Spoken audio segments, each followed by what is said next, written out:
Hello everyone, welcome to our channel. ఎలా ఉన్నారు అందరూ? బాగున్నారు కదా? ఏంటి ఈ అందమైన పూల తోటలు, అందమైన ప్రకృతిని చూసి ఈ ప్లేస్ ఎక్కడుందా అని ఆలోచిస్తున్నారా? సో ఈ బ్యూటిఫుల్ ప్లేస్ లో ఈ రోజు మేమంతా స్పెండ్ చేయడానికి వచ్చేసామండి. పొల్యూషన్ కు దూరంగా ఎటువంటి హడావిడి లేకుండా ఇక్కడికి వచ్చి ఈ రోజంతా మేము టైం స్పెండ్ చేసి ఈ ప్రకృతి అందాలను ఆస్వాదిస్తూ అలాగే రాయలసీమ రుచులను కూడా టేస్ట్ చేద్దాం. మరి ఇంకెందుకు ఆలస్యం, ఈ రోజు మన బ్లాగ్ ని చూసేయండి. ఇప్పుడు మనం రాగి ముద్ద అండ్ నాటుకోడి పులుసు వండుతున్నాం అనమాట. కొంచెం వాటర్ ఉంది కదా, ఈ టైంలో మనం రాగి పిండి వేసుకోవాలన్నమాట. వంట చేస్తుంటే ఫుల్ వర్షం, మా వంట ఏమో ఇట్లా అయిపోతుంది అనమాట. మా పాటలు చూడండి, ఎన్ని పాటలు పాడుతున్నాం, మా సామాను మొత్తం అంతా తడిచిపోయినాయి అన్ని. ఒక 5 minutes అయిపోయిన తర్వాత మూత తీసి కలిపేసుకోవాలి. మంట ఆరిపోయింది, మంట ఇసురుకుంటూ కూర్చున్నాం అనమాట మంట కోసం. పాపం ఎన్ని పాటలు పాడుతున్నాడు తెలుసా మా వాడు. కూర అయ్యేంత వరకు వర్షం కొంచెం పడకుండా ఉంటే బాగుండు. పాతకాలంలో అన్ని వీటి మీద ఉండేవాడు. మా అమ్మకు నేర్పింది, మా అమ్మ నాకు నేర్పింది, నీకు నేర్పుతున్నాను. నా కూతురు లేరు కాబట్టి కోడలకు నీకు నేర్పుతున్నాను అనమాట. నాటుకోడి పులుసు తయారైపోయింది. చేతులకి నెయ్యి రాసుకుని ఈ విధంగా పెద్ద పెద్ద ముద్దల్లాగా కట్టుకోవాలి. అట్టే రండి, తొందర తినేద్దాం, ఆకలేసేస్తుంది. అన్ని సరిపోయినాయి. కూర భలే సూపర్, బాగుంది అత్తయ్య. చాలా పులుసుగా ఉంది. బాగా చేశానా? బాగా చేశాను.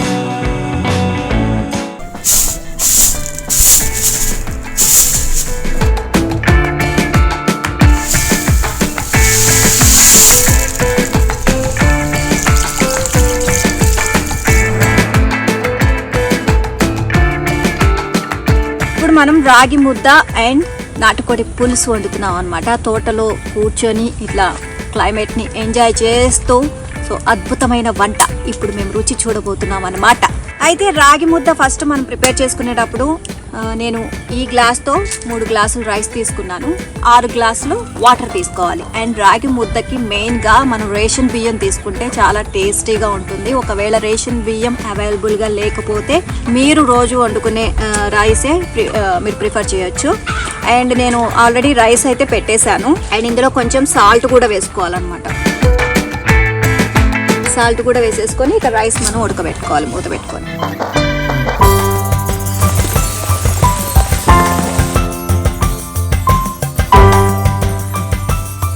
అన్నం అయితే మెత్తగా ఉడికిపోయింది.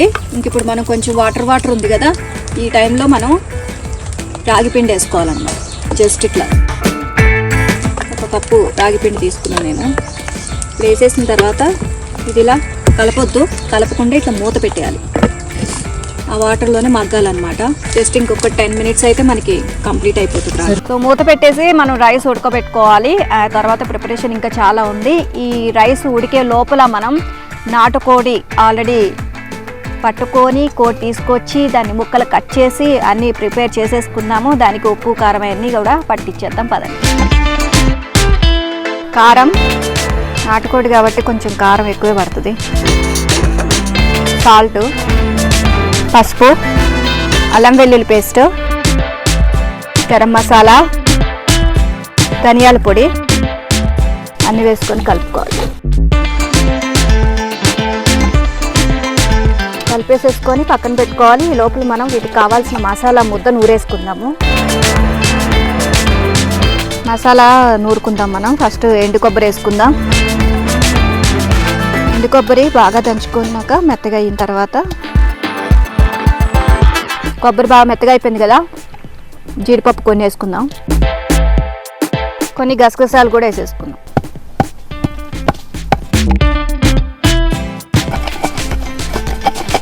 మెత్తగా పేస్ట్ చేసేసుకున్నాను. గిన్నెలో తీసుకున్నాను. వంట చేస్తుంటే ఫుల్ వర్షం, ఏం చేయాలో అర్థం కాల. చెట్టు కిందకు వచ్చాం.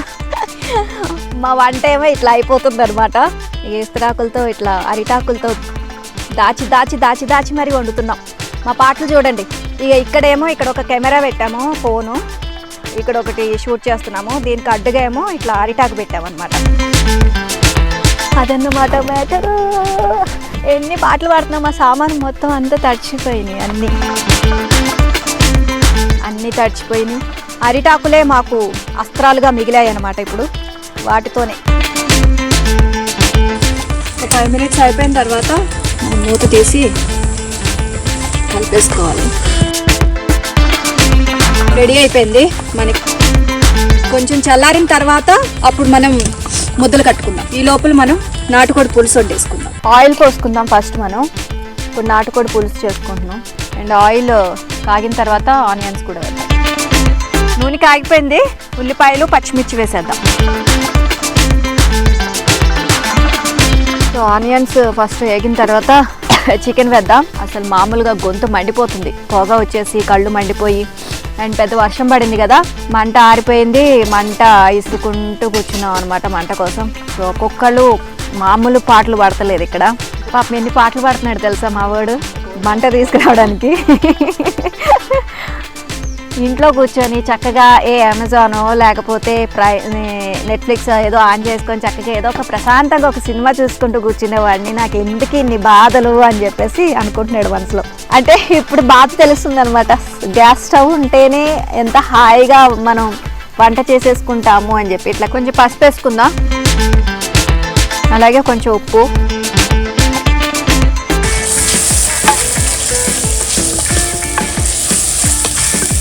అల్లం వెల్లుల్లి పేస్ట్. ఇప్పుడు మంట బాగా వస్తుంది. ఇందాక బాగా మొత్తం వర్షానికి కర్రలు కూడా తడిచిపోయినాయి మాకు. ఎంత ఇబ్బంది అయిపోయిందో. కూర అయ్యేంత వరకు వర్షం కొంచెం పడకుండా ఉంటే బాగుండు, చక్కగా తినేసి వెళ్ళిపోవచ్చు. ఉల్లిపాయలు బాగా ఎగిపోయినాయి, అల్లం వెల్లుల్లి పేస్ట్ కూడా పచ్చివాసన పోయింది. సో ఇప్పుడు మనం చికెన్ వేసేసుకుందాం. ఆల్రెడీ నాటుకోళ్ళు మనం ఉప్పు కారం పసుపు అన్నీ కలిపేసేసాం కదా, ఆ చికెన్ వేసేసుకోవాలి.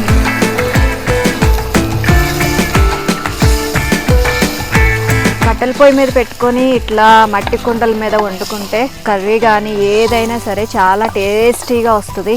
పాతకాలంలో అన్నీ వీటి మీద ఉండేవాళ్ళు. మనం అంటే ఇప్పుడు సత్తు గిన్నెలు అన్నీ వాడుతున్నాం. అసలు అవన్నీ అసలు హెల్దీ కాదు. అసలు వాటి వల్ల మనకి ఆరోగ్యం పాడైపోతుంది తప్ప అసలు హెల్దీగానే ఉండం. ఇలాంటివి మన పాతకాలం మన అమ్మమ్మలు వాళ్ళ అమ్మలు వాళ్ళందరూ ఇట్లాగే వాడేవాళ్ళు కాబట్టి వాళ్ళు ఇంకా ఇప్పటికీ బలంగా ఉన్నారు. మనం చిన్న పని చేసినా సరే మనం అలసిపోతున్నాం. సో మూత పెట్టేసేసి కాసేపు మగ్గనివ్వాలి. ఒక 10 నిమిషాలు మగ్గనిద్దాం. అమ్మాయి వంట ఎంతవరకు వచ్చింది? రాగి ముద్ద ఎంతవరకు వచ్చింది? రాగి ముద్ద అయిపోయింది అత్తయ్య. మా నాటుకోడి పులుసు ఇదో నాటుకోడి పులుసు ఇంక దగ్గరికి వచ్చేసింది. మసాలా పొడి కారం అది పని వేసేవా? ఆల్రెడీ మనం అందులో కలిపాం కదా, ఇంకా వేయలేదు. కొంచెం చూసుకుని మళ్ళీ వేయాలి. అదే అప్పట్లో ఈ కట్టెల పొయ్యి పెట్టుకొని ఎట్లా వంట చేసేవాళ్ళు ఏమో కానీ బాబు. వర్షం వచ్చిన వల్ల అలా ఉందమ్మాయి, లేకపోతే బాగానే మండుతుంది. వర్షం వచ్చినప్పుడు జాగ్రత్తగా దాచుకుంటాం పొలంలో. వర్షాకాలం వస్తే జాగ్రత్తగా కప్పుకొని దాచుకోవాలి. దాచుకుంటే అప్పుడు బాగా మండుతాయి అనమాట. మరి ఇక్కడ మనకు తోటలో ఉన్నాం కాబట్టి తడిచిపోయి వర్షం వచ్చింది కాబట్టి అన్ని పాడైపోయినాయి. అందుకని మనకు కొంచెం ఇబ్బందిగా ఉంది. ఇది రాగి సంకటి ఇవన్నీ బాగా తినేవాళ్ళు అత్తయ్య, బాగా తినేవాళ్ళు పెద్దవాళ్ళు. అందుకని అంత గట్టిగా ఉన్నారు. మా అమ్మకు నేర్పింది, మా అమ్మ నాకు నేర్పింది, నేను నీకు నేర్పుతున్నాను. నా కూతురు లేరు కాబట్టి కోడలికి నీకు నేర్పుతున్నాను అనమాట. అయితే నాకు కొడుకులే ఉన్నారు, కూతురు లేరు కాబట్టి నేను నాకు వచ్చిన కోడలికి నేను నేర్చుకోవాలి. దీంట్లో బలమే ఉంది. ఇప్పుడు తిండిలో అప్పుడు తిండి గట్టిగా ఉండేది అనమాట. ఈ చాట మేము బియ్యము చెరుక్కుంటాకని తీసుకొచ్చాము. ఈ చాట ఇది ఇసురుకుంటా పనికొస్తుంది అని అనుకోలేదు. అమ్మాయి కారం దీంట్లో సరిపోతుందా? కొంచెం నాటుకోడు కదా, కారం ఎక్కువ ఉండాలి కొంచెం. తిప్పు. ఇప్పుడు కలర్ఫుల్ గా కనిపిస్తుంది. ముక్క ఉడిపోయింది. మసాలా వేసేద్దాం అత్తయ్య. వేసేయచ్చు. ఇంకా మసాలా వేసి ఇది జీడిపప్పు, ఎండు కొబ్బరి, గసగసాలు వేసి నూరుకున్నాం అనమాట. బాగా తిప్పు. కొంచెం పచ్చివాసన పోయేంత వరకు మనం ఫ్రై చేసుకుంటే బాగుంటుంది. కొంచెం సేపు మూత పెట్టి పైకి తేలుతుంది కదా. తిప్పమ్మా ఒకసారి. బాగా తేలింది. ఇప్పుడు కొద్దిగా నీళ్ళు పోయి వాటర్ పోతే కొంచెం ఆ పచ్చి వాసన ఉంటే ఏమన్నా పోతుంది. మాంసం ఉడికిపోయింది, కొద్దిగా పోయి నీళ్ళు. చాలా చాలు. కొంచెం ఉప్పు కూడా చూద్దాం.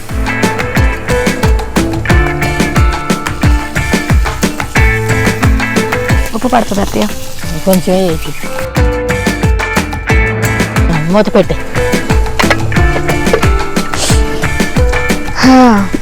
నాటుకోడి అంటే ఎక్కువగా పండగలు అట్లాంటివి ఏమైనా వచ్చినప్పుడు మనం ఎక్కువగా వండుకుంటాం కదా. శ్రావణ మాసంలో నైవేద్యాలు పెట్టుకున్నప్పుడు నాటుకోడే కోసుకుంటారు. మంచిది. నల్లకోడ అయితే ఇంకా మంచిది. ఎక్కువగా నాటుకోళ్ళు పండగలకే నైవేద్యాలు పెట్టుకున్నప్పుడు కోస్తారు. శ్రావణ మాసంలో నాన్ వెజ్ తినరు కదా, మరి ఎందుకు? నాన్ వెజ్ అంటే శ్రావణ మాసంలోనే పెడతారు దేవతలకి, అమ్మవార్లకి కాదు. అంటే గ్రామ దేవతలకే ఆదివారం లక్ష్మీవారం సల్లైద్యం పెట్టి ఆదివారం వేడి నైవేద్యాలు పెట్టుకుంటారు. అమ్మాయి గరం మసాలా అయ్యి, గరం మసాలా కొత్తిమీర అయ్యి దించేద్దాం.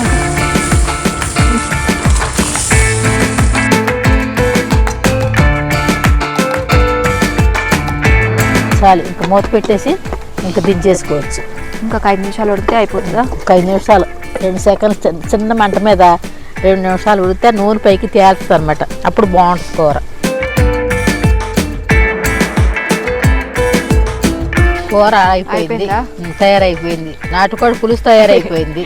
రాగి సంగటి కూడా అయిపోయింది కాబట్టి అవి ఉండలు చేసేసుకొని చక్కగా ఇక లాగించేది. ఉడికిపోయింది కూర, పక్కన పెట్టి దించేద్దాం. ఇట్లా నూనె బాగా పైకి తేలుతున్నప్పుడు ఇక దించేస్తే మంట ఇంకా మంట ఎడితే మళ్ళీ ఎక్కువ పులుసు ఉండదు. ఇక లాస్ట్ గా మిగిలిన కొత్తిమీర కూడా వేసి కొత్తిమీర పులుసు ఉండాలి కదా, ఇంకా మంట వద్దు. ఇంకా అలా సేకన ఉంటే నూనె పైకి తేలుతుంది. మనం ఇక అయిపోయింది నాటుకోడి పులుసు అండ్ రాగి సంకటి. ఇక తినేయడమే ఆలస్యం.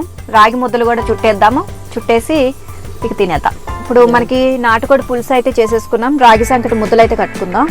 ఫస్ట్ చేతులకి నెయ్యి రాసుకుని ఈ విధంగా పెద్ద పెద్ద ముద్దల్లాగా కట్టుకోవాలి.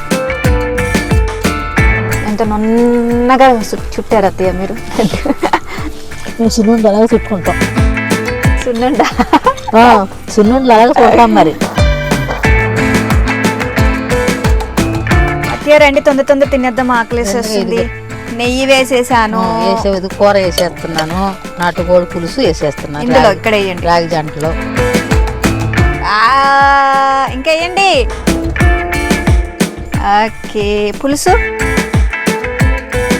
అయిపోయింది. రండి కూర్చోండి, మన ఇద్దరం కలిసి తిందాం. టేస్ట్ చూడండి, టేస్ట్ చూడండి. నాటుకోడి పులుసు తినండి. సూపర్ ఉంది, సూపర్. అన్ని సరిపోయినాయి. కూర భలే సూపర్. వర్షం వచ్చినా సరే ఆ కట్టెల పొయ్యి మీద ఏదో మండుతుంది, అట్లా అట్లా అట్లా అయినా సరే చాలా అంటే చాలా బాగా వచ్చింది. రుచిగా ఉంది నాటుకోడి పులుసు. చాలా పులుసుగా ఉంది. బాగా చేశానా? బాగా చేసావు. మీరు చెప్తూ ఉంటే నేను బాగా చేశాను. సూపర్. మీరు కూడా మీ ఇంట్లో ట్రై చేయండి తప్పకుండా. అండ్ ఆరోగ్యానికి ఆరోగ్యం. నాటుకోడి ఆల్రెడీ మనం ఇంట్లో చేసుకుంటాం, ఏదైనా ఫెస్టివల్స్ అయినా నార్మల్ గా చేసుకుంటాం. రాగి సంకటి అనేది మనకి చాలా హెల్దీ. రాయలసీమ వాళ్ళు బాగా ఎక్కువ చేసుకుంటారు. ఇప్పుడు రాయలసీమ అని లేదు, ఎక్కడంటే ఎవరంటే వాళ్ళు చేసేసుకుంటున్నారు. సో తప్పకుండా మీరు కూడా మీ ఇంట్లో ట్రై చేయండి.